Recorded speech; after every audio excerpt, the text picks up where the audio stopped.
জাকের আলী অনেক ক্যাচটা ধরলে বাংলাদেশ জয় পেত, এমনটা অবশ্য জোর দিয়ে বলার জো ছিল না। তবে বাংলাদেশের উইকেট রক্ষক ব্যাটার যদি লোকেশ রাহুলের ক্যাচটা ধরতেন তাহলে ম্যাচের চিত্র বদলেও যেতে পারত। কেননা সে সময় ভারতের প্রয়োজন ছিল ৮৩ বলে ৬৩ রান। এমন সমীকরণে লোকেশ আউট হলে ভারতের ঘাড়ে চাপটা আরও বাড়ত।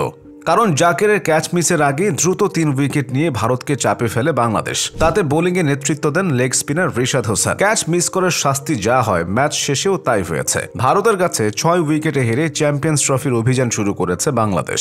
সর্বশেষ চ্যাম্পিয়ন্স ট্রফিতে ভারতের কাছে সেমিফাইনালে হেরেছিল বাংলাদেশ। দুবাইয়ের হারে প্রতিশোধ নেওয়ার বিপরীতে উল্টো ক্ষতটা আরও বাড়ল নাজমুল হোসেন শান্ত, মুশফিকুর রহিমদের।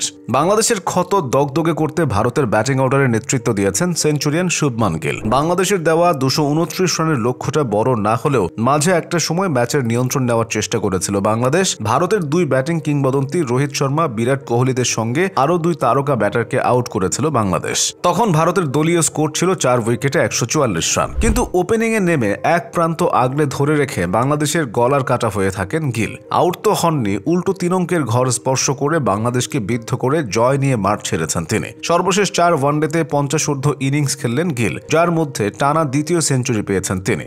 চ্যাম্পিয়ন্স ট্রফিতে আসার আগে ইংল্যান্ডের বিপক্ষে ১২২ রানের ইনিংস খেলা গিল আজ ক্যারিয়ারের ৮ম সেঞ্চুরি তুলে নিয়েছেন। তার ১০১ রানের ইনিংসের পরে ২১ বল হাতে রেখে ৬ উইকেটের সহজ জয় পেয়েছে ভারত। ২৫ বছর বয়সী ব্যাটার ইনিংসটি সাজান ৯-৪ ও ২ ছক্কায়। পঞ্চম উইকেটে লোকেশের সঙ্গে ৮৭ রানের জুটি করেন গিল। ৯ রানে ফেরার কথা থাকলেও শেষ পর্যন্ত রোহিতের মতো সমান ৪১ রানে অপরাজিত থাকেন জীবন পাওয়ার লোকেশ। তানজিম হাসান সাকিবকে ছক্কা হাঁকিয়ে ম্যাচও শেষ করেন উইকেট রক্ষক ব্যাটার।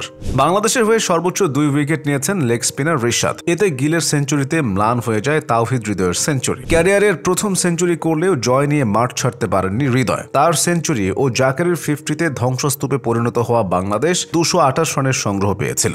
কিন্তু গিলের সেঞ্চুরিতে ষষ্ঠ উইকেটে দুজনের ১৫৪ রানের রেকর্ড জুটি কোনো কাজে আসলো না বাংলাদেশের। টুর্নামেন্ট শুরুর আগে বাংলাদেশ অধিনায়ক নাজমুল হোসেন শান্ত জানিয়েছিলেন শিরোপা জিততে দেশ ছাড়ছে তার দল। তবে সে মিশনে শুরুটা ভালো হলো না দলের। দুবাইয়ে প্রথমে ব্যাট করতে নেমে চরম ব্যাটিং বিপর্যয়ে পড়ে বাংলাদেশ। শুরুতেই ৩৫ রানে ৫ উইকেট হারিয়ে বসেন তারা। তখন ২ অঙ্কে অল আউটের সংখ্যাও মাথাচাড়া দিচ্ছিল বেশ করে।